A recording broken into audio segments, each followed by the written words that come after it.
banyak muncul di media sosial atau sosial media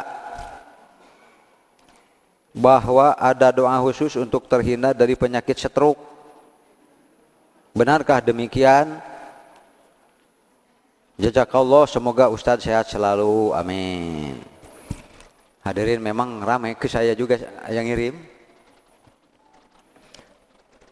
Nabi Sulaiman, ada bukan riwayat, cerita yang sampai kepada saya.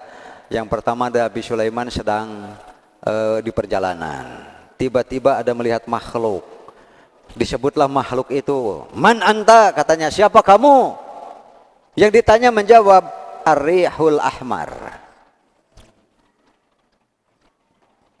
Ahmar. Ini rihul ahmaru kalau masuk menyelusup ke dalam darah kita, katanya, dan ke tulang-tulang, itu bisa menyumbat. Kita begitu dalam riwayat itu teh.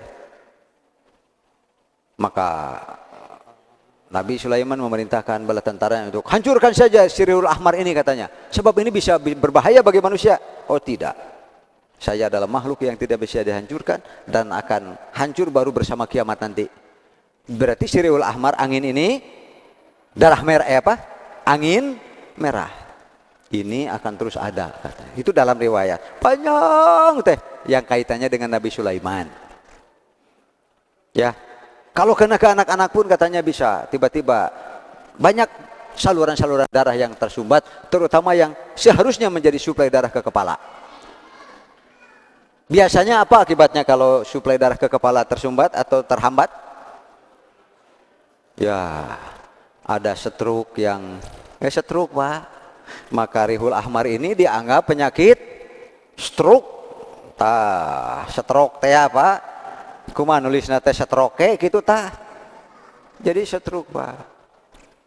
Ada yang ikemik istilahnya hanya tersumbat sebagian.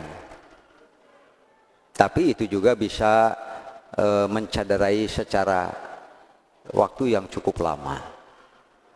Jadi hanya menyempit, berarti kan? Ada penyempitan pembuluh darah yang harus suplai ke kepala menjadi kurang. Ya stroke, Pak. Itu sebetulnya tidak ada yang stroke mendadak, Pak. Kenapa? Karena katanya stroke itu akibat dari pola hidup. Pola hidup itu ada berpikir. Kan itu dalam hidup kita kan?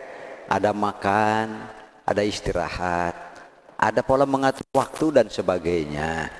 Makanya ibu bapak lamun barang hakan, cek bahasa Sunda, alias makan-makan, yang pertama ya ingat umur juga harus diperhatikan. Kenapa?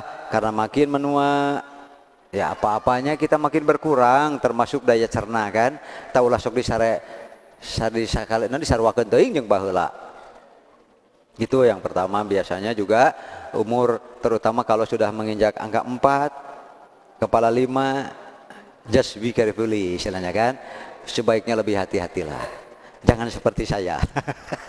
Saya maduh, ada orang nge-WA, saya mau ada acara di Lembang, si Pak Haji yang mau jadi pribumi nge-WA, Ustad, hoyong dipangmasakeun naon?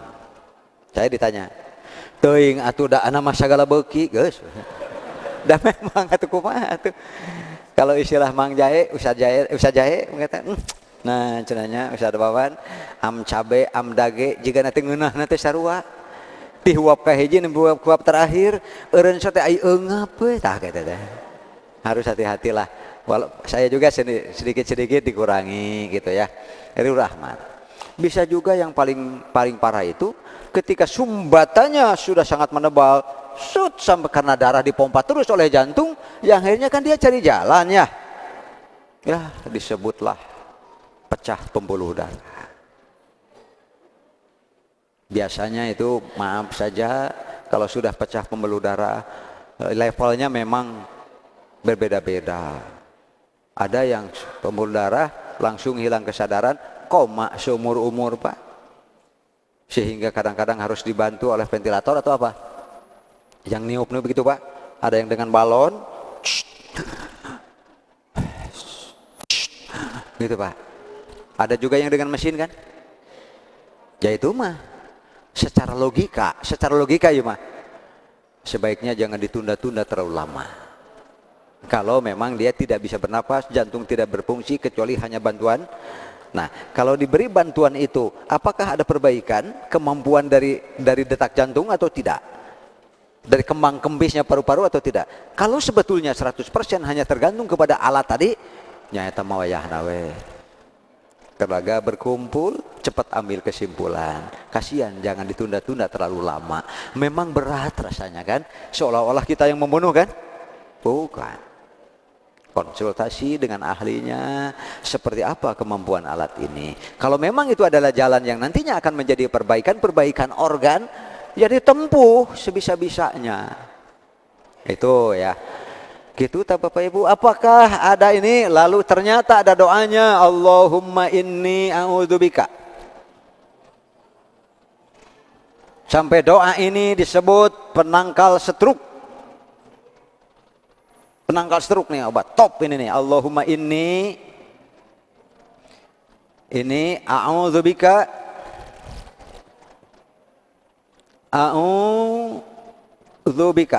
ini satu ianya ya, bika minar rihil ahmar. Wah asli Pak, benar hadisnya ada Pak, riwayatnya ada gitu, al ahmari. Sebetulnya ditambah dengan wadamil aswad, kolesterol. Ini aswad nyambung ke deta, wadamil aswad. Ini sering diartikan kolesterol. wadamil aswadi. Ini penyempitan pembuluh darah, dan ini adalah kolesterol yang sudah di ambang batas. Jadi kalau doa ini dibaca maka dijamin Anda tidak akan mengalami stroke. Gitu Pak hadisnya, riwayatnya. Itu amannya. Udah, cuma sayang nggak tahu riwayat siapa ini. Kalau palsu biasanya adalah nama sahabat yang disebut, riwayat siapa, ini mas sahabatnya nggak ada, riwayatnya siapa. Walhasil ya jelaman gelo itu. Saya yakin orang gila ini bikin yang begini tanpa jelas, jauhan ada sanad Pak. Jadi sekali lagi, kalau palsu masih mending, ini dari rajanya palsu yang seperti ini, yang disebut dengan la asla lahu, tidak jelas dari mana asalnya, tiba-tiba muncul riwayat seperti ini. Jadi sekali lagi, tidak benar bahwa ada doa khusus menangkal stroke. Tidak benar. Boroato. Udah gembira kita ya, ada penangkal stroke.